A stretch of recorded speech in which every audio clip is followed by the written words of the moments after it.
Hello, hello, and good afternoon, everybody. How is everybody? But I felt like the dollhouse, I could actually speak, pull out each other's. That's another piece of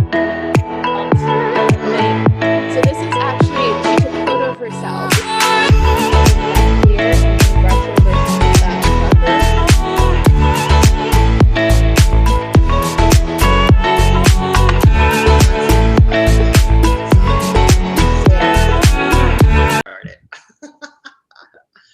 Hello, hello, and good afternoon, everybody. How is everybody today as you're joining?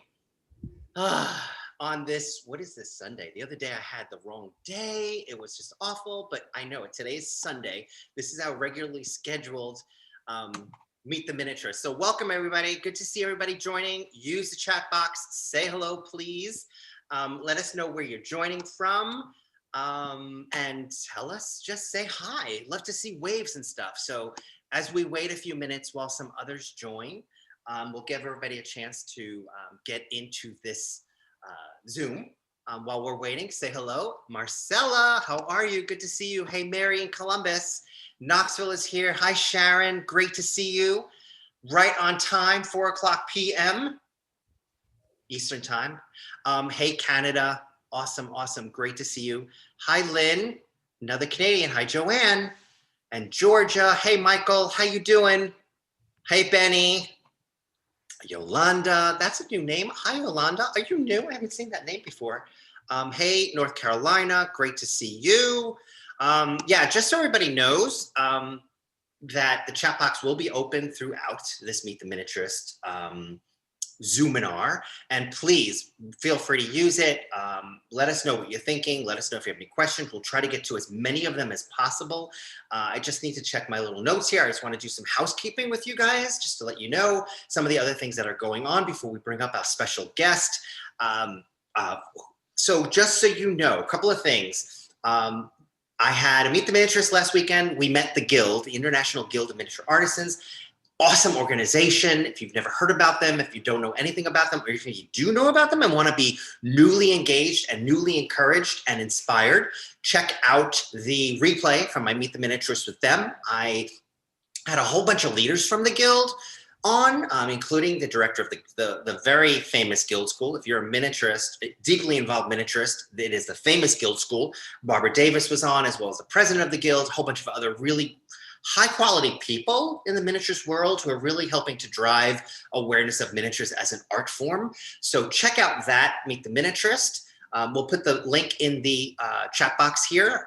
Hopefully Donald is with us. Say hi to Donald. So the replay is there from that Meet the Miniaturist. I had a Meet the Miniaturist on Instagram Live a few nights ago with Linda Facci. She is a felt artist. That was a really fun Meet the Miniaturist. I put the replay from that event as well on my YouTube channel, so check that out. Next Sunday, I have a very special sponsored Meet the Miniaturist event with the hbsminiatures.com company.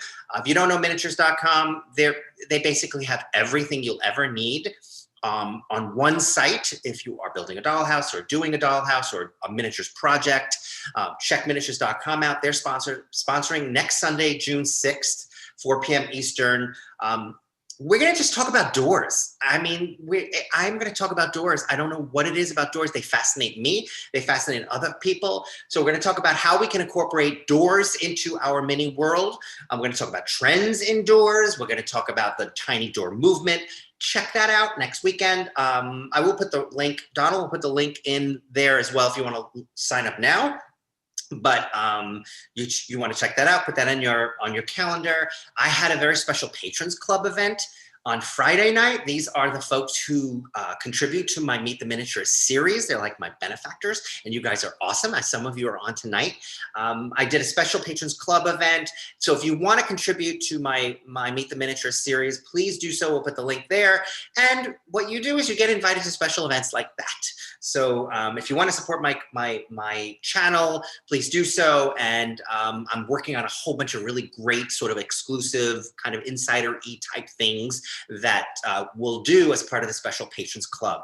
And then finally, You know, what I do is I sell miniatures. That is what I do. I promote miniatures because that's my love, but I also sell miniatures. So if you are looking to sell a collection, if you are, you know, if you have an estate to sell, or if you have a person in your family who wants to look towards, you know, finding happy homes for those miniatures, call me and I'll be happy to help. So that is what I do. We'll put all the links in my social media in the chat box. And without further ado, we're going to bring up Lauren Dodge, her video, and we are going to say hello to Lauren and thank her in advance for being on this Meet the Miniaturist. And before we get to chatting, let's just talk. I just want to tell folks how I found you. Obviously, Instagram is huge for the miniatures world, but I was just stunned when I got to see some of your work and what you're doing, and sort of how you are really, really pushing the envelope here on doll housing and bringing it forward to a place where it's just really about the art and the craft. So I was just thrilled when you were like, yeah, I could do this, Meet the Miniaturist. I'm like, yes, you can do it. So I'm happy to have you here. Thank you for being here. I can't wait to chat more with you. Tell us, let's take a step back. Let's talk a little bit about what you do and how you got here. I know you have a background in art and set design, and what did you study and what are you doing now? And then let's get into the doll housing and how you discovered all of that.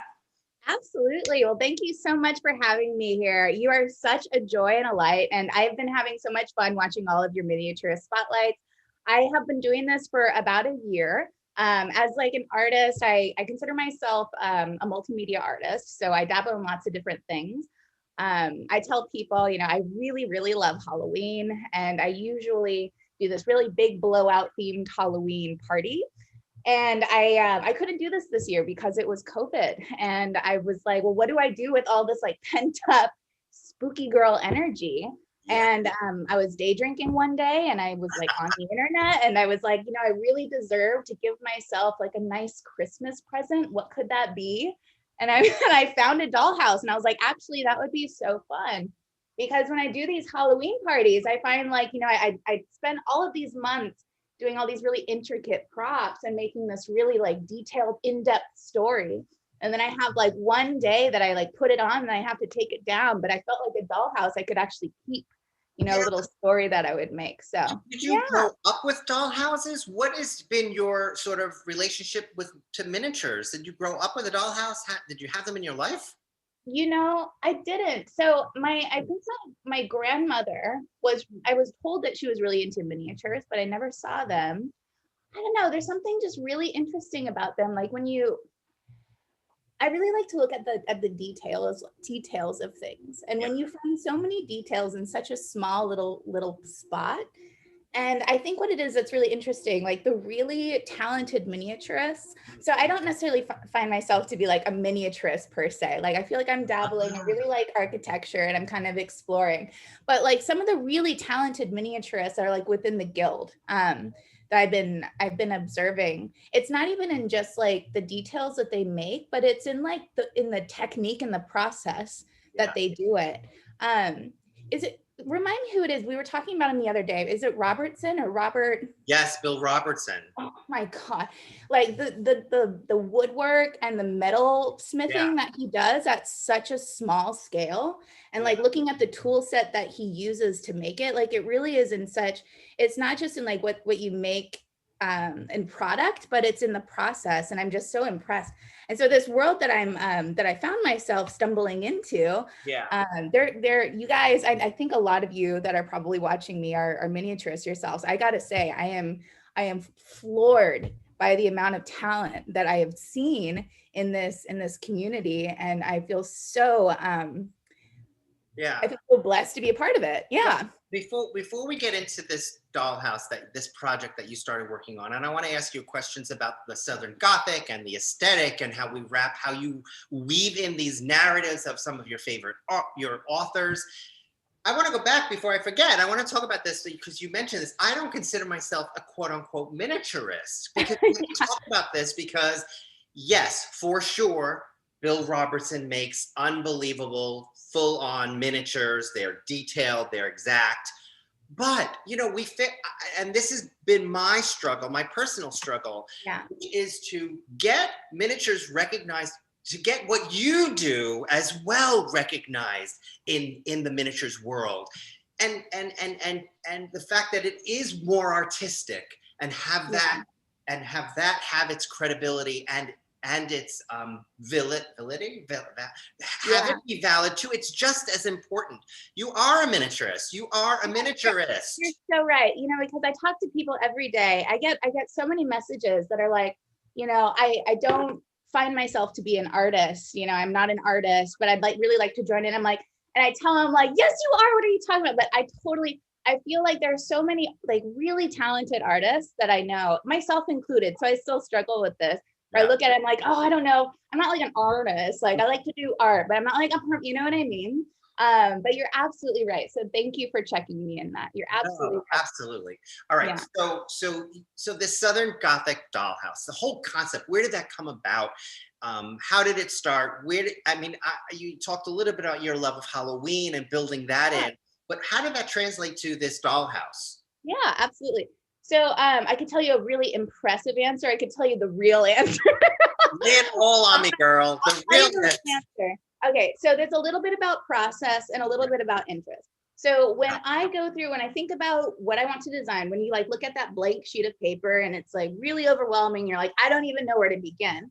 It's better to just start like just draw a line. Just draw a line and then like look at it and like what does that inspire you to do? So when I was thinking like, okay, I need to draw some kind of line. I need to give myself some kind of direction. I'm just gonna put really anything on the paper.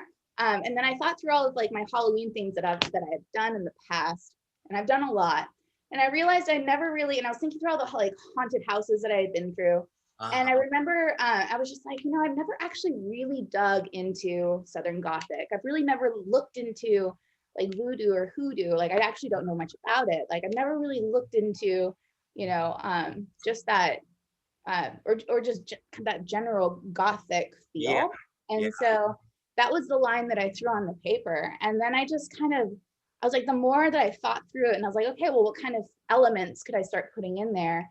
I got deeper and deeper into it. I was like, this is actually a very nuanced theme. Like it's a very nuanced area of study. And you know, like when I started, I was like voodoo and hoodoo, for example. I was like, I'm really interested in that. I've actually never, like I've been in New Orleans, like I've been to, you know, I've been to like the voodoo shops and all of that. And then like the more I started reading about it, I was like, wow, like this is a space that I don't even like as a white person, I don't even think I really belong.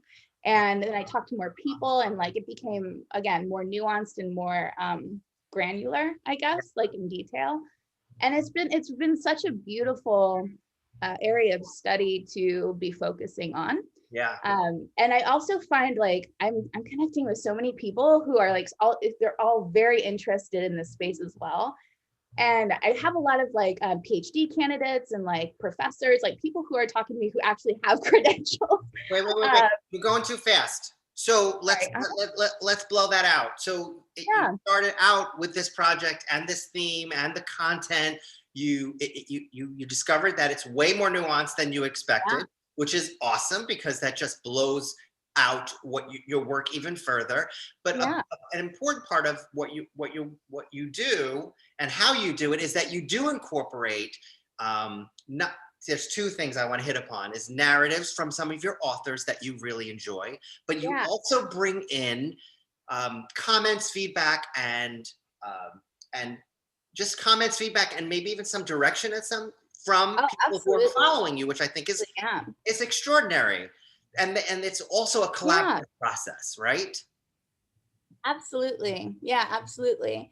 The process is very like yes and right. It's like, Uh-huh. wow, that's a really interesting idea. I'm going to try that. You know, like instead of trying to control your art as much as you want to, because I find myself, you know, I'm very particular, at least when I like get to the Yeah. nitty gritty. But like when you step back and you open yourself up and you talk with people, like you can actually, it becomes much bigger than what it started out as. It started out as like this little project of mine, but now it like by being able to step back and talk with people and get to know their stories, it's become something so much bigger. And I feel like I've like gotten to know so many interesting people Yeah. with such like phenomenal backgrounds, and I think I've grown as a person myself. So this project is like, I mean, it's like in the end it is a dollhouse, but it's become to me so much more. Yeah, I would love to get to an example of exactly what you're talking about. I mean, and in terms of maybe zooming in on one room, let's say, and how all of those different pieces came about to build that room. And I know one of the rooms is the kitchen, and the kitchen is not an everyday kitchen. No, it's not. There's a lot more to it. Yeah. But I don't know if you want to use that as an example, or maybe something. Yeah, let me think about, I mean, I have, so how I'm kind of designing it is, Yes. I have like a few like big main pieces that I, like the refrigerator, for example, Yeah. that I can show you, that I'm able to like. All right, let's talk about the refrigerator. Can you pull it over? Yeah. Hold on, let me go get that. Great if we could just get even a wide shot of the house. Oh yeah, for sure. I'll do this here. We're gonna share your Instagram account, but because the there's a whole nother piece to this, which is the photography of your work is beautiful. It is a work in progress. So no, and I it know, really truly is a work in progress. So here's the bathroom. I mean, it's still, there is so much happening in here. The tub is even missing. So what I do is like I take like little, yes. Here's the tub. I take little photo shoots every once in a while. But there's just so much, like it really is. I feel like nothing is really in the place that it really needs to be, but it's coming along for sure. I mean, I mean, I have so many questions, because just from a miniature standpoint, and I know we're jumping all over the place, and I apologize, but like your ceiling work, your coffered ceilings are beautiful. The detail on your floors. I mean, just from a strict miniatures point of view, it's beautiful. Beautiful. Thank you so much. I'm really stoked about. So this is the library. All right, can you just show them the ceiling? Yeah, let's talk about that library. Okay, so the ceiling, let me see if you can actually see. We can see it. We can see the level of so this is copper, the green, and then I patinaed it with like a natural solution. So that's actual patina. So the house itself, you'll see like I have a lot of greens and pinks. Yes. Yep. And so I wanted to make sure like any kind of color I bring into this, I wanted it to be either like in the green, pink, or yellow family. And I really love it when like the natural stuff, you're able to draw from the natural stuff. And then I have like a mahogany against it, because green and mahogany really pull out each other's. That's another piece to all this, is all your techniques and your weathering and your aging. And so all the wood elements, those are all hand painted? Yes. Yes. They're all hand built and hand painted. So this is made out of like guitar veneer, like wood veneer strips. Oh yeah. That took me about a week. The flooring, that took me a while.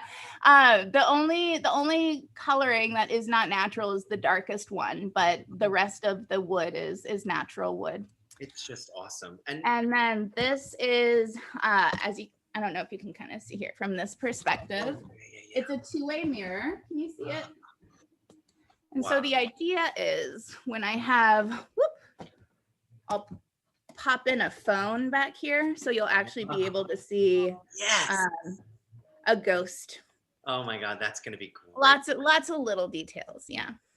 I am struck by all those details. There's so many facets of this project that are just so incredibly interesting to me. Cool. That I don't know. My mind is working way faster. But okay, so let's talk about what I want to get to. So let's talk about a specific room that has been influenced by some of the collaborators and some of the folks that you have met online. Yeah. And talk a little bit about the pieces that you've commissioned. Yes. Oh my God. I would love to share those with you. Absolutely. Okay. So. And I love the fact that you give that. I don't know how you say it. It's not giving back to the artistic. You're working along with the art world. Yes. The miniatures world. Absolutely. I am working along with. Yeah, because let me tell you something. Like I know the limits of my creative, and like I mentioned, I met so many really talented people here. And like, so when I think about some of the things, like what can I make? Okay, so I try to share all of the things that I've tried to make, but I fail, because it's really important to like be open about that. Like I tried making a hairbrush the other day. It just did not work out for me. And those are just the times that you're like, I really need to find something that Right. someone who knows what they're doing. Hold on, let me find Right. one more. So, here we go. Okay. So, the hallway that I'm making, which is like, I'm making an art gallery hallway. I've been talking with some artists about, well, what's your take on the Southern Gothic? What is it about this? Because the Southern Gothic is a very, again, nuanced, like it ebbs and flows with everyone's different perceptions of what it might be. Right. And so some of these artists have been super awesome and are willing to explore what that might look like for them. So a couple of them I'd love to show you. Yeah. So this is by somebody named Judy, and what is her last name? I'm really, really bad with names, but her Instagram is Tutor Minis, I believe. Okay. So we talked a little bit about, what if we made a magnolia situation? So in thinking about, a mother who is maybe very narcissistic and whose daughter, suffers because of that. And the idea of, magnolia flowers being extremely Southern, and like, Southern bells being magnolia flowers, but what would that relationship look like, right? So like the mother being the living magnolia flower, and the daughter who's suffering because of her narcissism is the dying one below. That's beautiful. So did that become a dialogue between you and the artist who made that piece? Yes. That's wonderful. We had some conversation around it. So, and then another one, this is, I adore all of them, but I have to show you this one. So the concept of the library is when I've read a lot of these books, and I've been reading a lot of like these dissertations, and there's a lot of stuff around, women and women's role in the house. And, they're kind of like, they're the queens of the house, but there's this one spot that they're not really supposed to go in, and that's the study. That's a very manly place to be, right? It's like the man's lair or whatever. So I was like, well, I definitely want whoever is in this study to be a woman, like this is the heart of the house. It's very important for me. And I think of, the library as being the most realistic place, like maybe where the author is and she's writing her world around her, right? And so I look at Shirley Jackson and I look at Flannery O'Connor, and those are two major authors in the area that I absolutely adore. So I worked with an artist who helped make. So this is actually, she took a photo of herself. This is just beautiful. It's acrylic. It is, and there's your veins. Of herself, but it's Flannery O'Connor and Shirley Jackson all in one. Isn't that just gorgeous? That is gorgeous.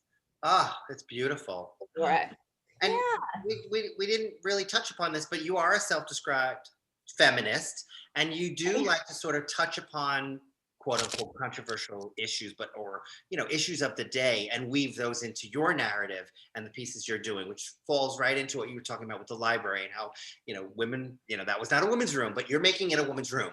Yeah, I love that. Thank you. So why don't we do this? Let's take a question if we can. Give you a break. I've got the vapors, my love. It's so hot in here. I'm running my 3D printer, and I need to open up my window. Well, we're all getting the vapors just listening to you. So I do have a question about, are you from the South? Where are you from? And what is your background in education? Yeah, so I was actually born in San Jose, California, but I moved out to Austin when I was 7. And I grew up there, and I went to Texas Christian University, and I went to University of Texas, and I did all of that. And I did, like Bible study, and I was a full-on Texas girl, and I had my own, I mean, like my experience with it was very bittersweet. I love the South in so many ways. Everyone's so friendly. The food is so good. The women are so strong. and so loving, but there is an underbelly to it. And I think all the stuff that has just been recently going on, and watching people kind of polarize and start to hate each other, it's heartbreaking. And I think about that, and I think about, what are the things we're not looking at, and what are the things we should really examine, and maybe the things that are just really difficult for people to acknowledge. I've been thinking a lot about that stuff. It's a tough time for sure. Yeah. For sure. Well, we're glad you are where you're at now and doing what you're doing now. Marcella wants to know, what was the artist in the first piece? Was it Christina Goodman? Was that in the first piece? This one? Yeah. Is that Christina Goodman? No, her name is Judy. I know who Marcella is talking about. It's that San Francisco artist, but that's not her. You said it was a Tudor, and they can actually see it's Tudor Small House. Tudor Small House. Okay. Yeah, Tudor Small House. Is there a post on that on your Instagram that if people go to, they'll see a link to that? Okay, good. Absolutely. We have a lot of folks who want to see that refrigerator, but before we get to it, because I know I want to see that refrigerator too. Yeah. Well, we just have a technical question about the bathroom and the bathroom tiles. There was a question about what are they made from? Human teeth. Whoa. Okay. Would you like to see? Oh, yeah. Okay. Wow. Okay. Not all of the tiles are, because human teeth are expensive. Did you know that? I did not know that, but Jamie. But you can buy them on Etsy, The internet is a wild, wild frontier. All right, here we go. So if you look in the back, right back in there. Oh my goodness. That is just over the top. I know. Wow. And that is from, I don't want to ruin any books, but that is from a book called Sharp Objects. Oh, wow. If any of y'all have read that and know the story. But it does come from a book. So Jane's question, and she's actually reconfirming that it was really the pink tile she was asking about. Oh, okay. Okay, well, I'll tell you about that. I got that on either eBay or Amazon, I promise you. And if you message me, I'll give you the link. I think that's awesome. That is just great. Oh my God. All right, let's see. All right, let's talk about that refrigerator. I mean, I think that refrigerator has definitely had a lot of attention. But it has both positive and negative, which is good. Good stuff. Set up this kitchen, because this kitchen is not an everyday kitchen. How does this refrigerator fit in there? All right, so there's a book called The Elementals, which I simply adore. It is by an author, it's by an author called Michael McDowell. Michael McDowell wrote the screenplay for Beetlejuice. He's amazing. Stephen King called him like one of like the forefront fellas. Like he passed away, unfortunately, but he was one of the forefront fellas in paperback Southern Gothic novels. And this one it's set in Alabama, like on the I always get Arkansas and Alabama confused. I'm sorry. I know it's like I'm from the South, but like 2A states, let me tell you. But there are these houses that are on the Gulf, and one of the houses is getting overcome by a sand dune. And the sand dune, oh gosh, it was just like, it's so beautiful how he describes this house. And like the sand dune is this symbol for and what the house itself represents, and the ghosts that live in it, which are called the elementals. And the relationship between the white family and the Black woman who is helping them, and how it's such a good story. I don't want to ruin it for you. But when I think about that book, and I think about that house filling up with sand and using that as sand like as a mechanism or a device to make you feel like you're being overwhelmed, right? Like the heat of the South, and you're feeling overwhelmed by the sand filling, like kind of like an hourglass, like your time is ending. It's such a beautiful visual. And so I went online after I read this book. I was like, that's gorgeous. I wonder if anyone has like painted this or anything. And I didn't see anything. And so that's actually one of my biggest, like when I first bought this house, I was like, I'm going to put some sand in this house because I have got to see what one of these rooms looks like filling up with sand. That's such a neat visual. And so when I was thinking of, the refrigerator, I started doing some reading about, like women in the South, and, the kitchen is, when you think of like, it's such a, like when you think of like the domestic duties of a woman, and the kitchen, is a source of love, it's a source of oppression, it's a source of, of gender roles. And I decided in this one, I was like, I don't want there to be a stove. I don't want her to actually have any way to cook in this house. And I want the kitchen to feel like it's just been out of use for a really long time. And what would that refrigerator look like, right? If it was just completely out of use. She hasn't been using her kitchen at all. It's just been rotting. But then I opened it up and I was asking people, when I'm going to be making this refrigerator, what should I include in it? And someone said, a couple people were like, you should put a dead pet in the freezer. And I was like, whoa. I was like, okay. And I got a few comments like this. And I was like, what is this? What is this? So I was like, okay, fine. I'm going to do this because it's really interesting. And I put it up on my story. And then I got hundreds of comments saying like, I have a dead pet in my freezer. And I didn't feel really comfortable talking about it, but it's like amazing how everyone else is. So there's a dead pet. We have learned that it's a thing. People put dead pets in there. It is a thing. And this is a real, so Petals is a real cat that one of my buddies on my Instagram account told me about. So this is actually, Petals is actually in a fridge somewhere. And she is also in my fridge. And then the hummingbird, I got at least 30 messages saying that they have a hummingbird in their freezer. And I'm like, what is this thing with hummingbirds in freezers? I guarantee y'all, if you ask any of your friends, I'm sure at least one of you will have a friend with a hummingbird in it. And then lots of little clippings.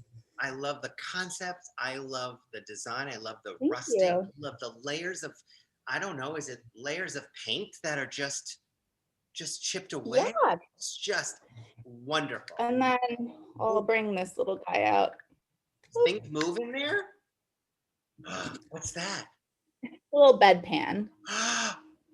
Because every bedpan needs to be in the refrigerator. I mean, right? Absolutely. I just love it.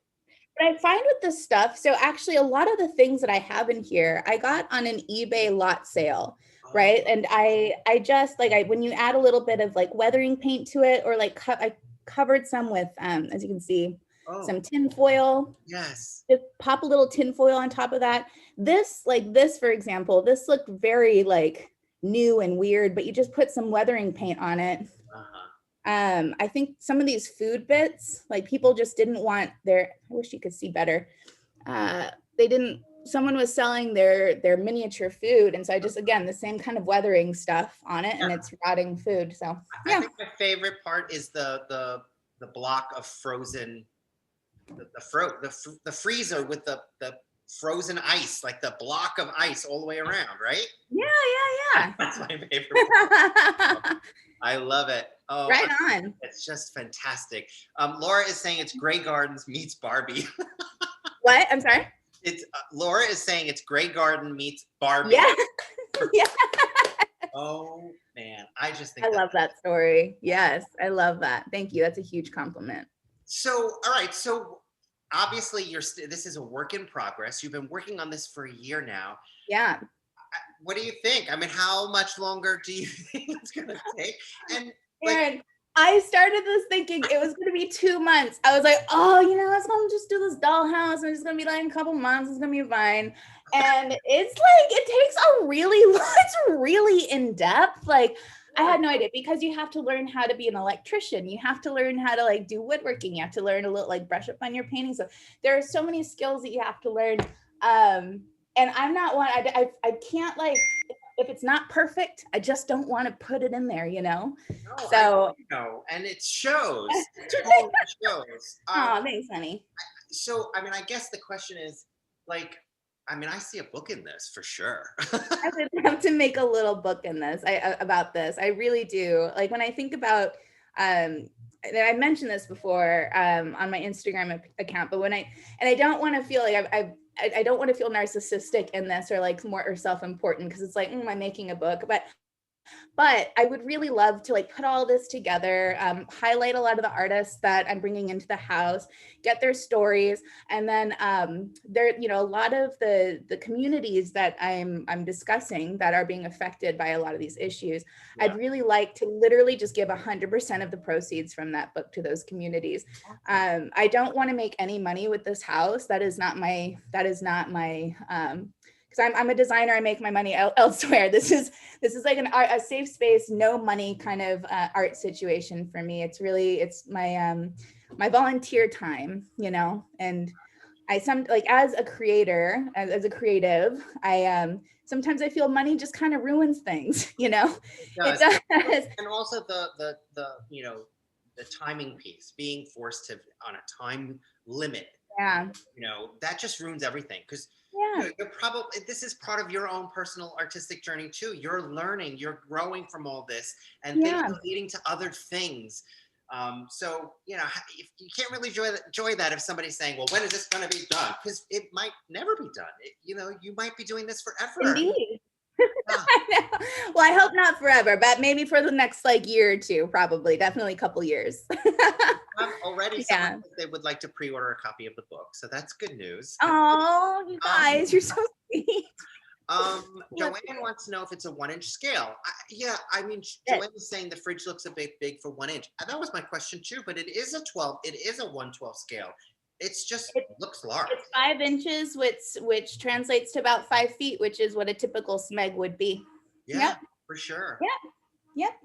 I 3D printed this. I found an actual file for like a real smeg refrigerator, and then I shrunk it down to scale. But I feel yeah, for sure. Like I said, there's just so many different things that you're touching upon here.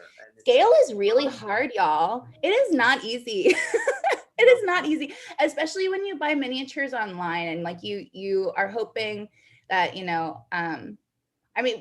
usually with artists who, who know what they're doing, and they sell it, and it's like 1-inch scale, and it's great.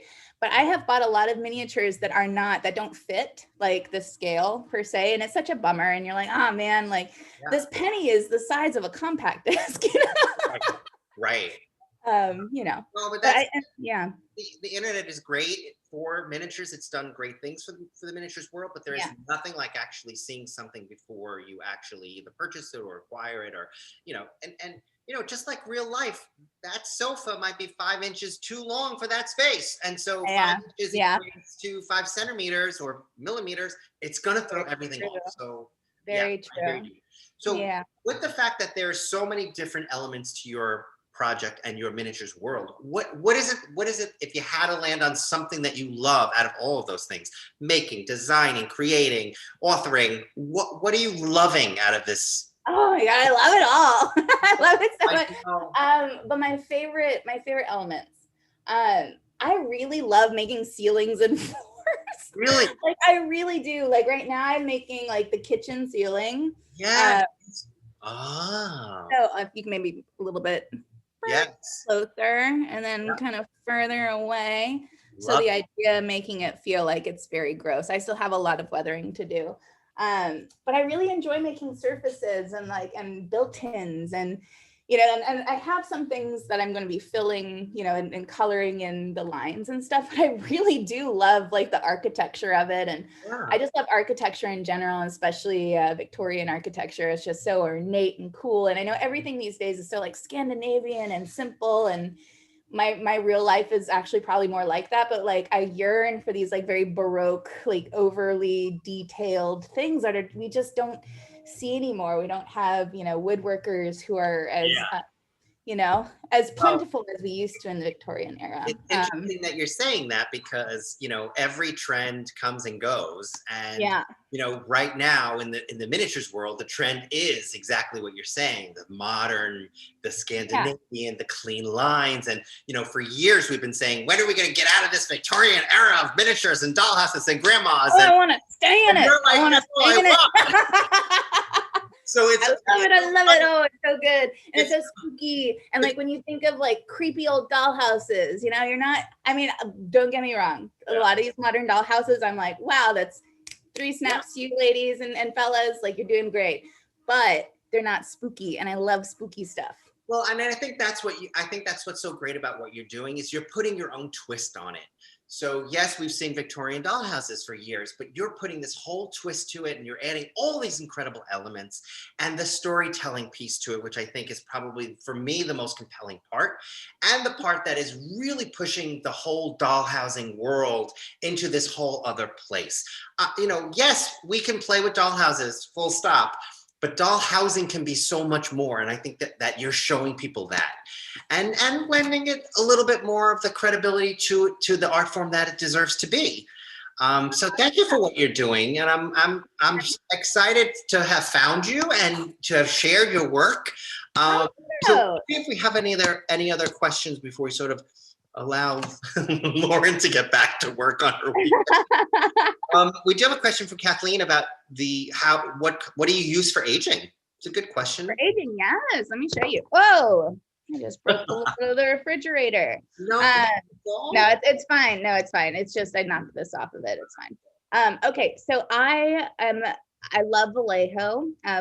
So when I look at like weathering techniques and aging techniques, the best people to look at are people who do dioramas and scaled models and miniatures, right? So they're doing a lot of like when you look at what they're doing with tanks and what they're doing with submarines and what they're doing with like the exterior, a lot of these like abandoned places. Oh my gosh, there's so many. They're incredible artists. Yeah. So my Vallejo, like this is my they have different environment washes. This one is what is this, weathering effects. I mean, this one's a little bit greener. They have ones that are like a little bit more like rusty. They have some that are more like dusty, but look up Vallejo and they have a lot of weathering stuff. It's so easy to use. It's amazing. And then there's another, Annie Sloan makes these waxes. And so like there's like gilding waxes. So you can make things look gold. But then they have all these like darker waxes that if you put on like a clear wax and then a darker wax over it, here, I'll show you. So like with your paint, like if you want to like make your paint look a little less like new, this is actually done by Annie Sloan's waxing process. And it's like 2 minutes, 2 seconds. You put your regular paint on, you brush over that clear, and then you brush over some of that darker, let it dry, and then just rub it right off. Beautiful. Yeah. I love it. That is just lovely. I just want to remind people that, the photographs you take are just gorgeous too. So I encourage folks to go to your Instagram page, check out all of the work and the rooms and the commissioned pieces and your own work. And come say hi to me. Just say hi. I would love to say hi. Yeah. I just think you're awesome. And I just want to thank you for being here today and sharing this with us. And yeah, like you said, you're very open to getting DMs and sharing. Absolutely. So people can find you. All right. Yeah. This has been awesome. Thank you so much for spending your time with us. And thank you everybody at home for spending this time, and have a great weekend, rest of your holiday. All right. Love you guys. Thank you so much. Bye, honey.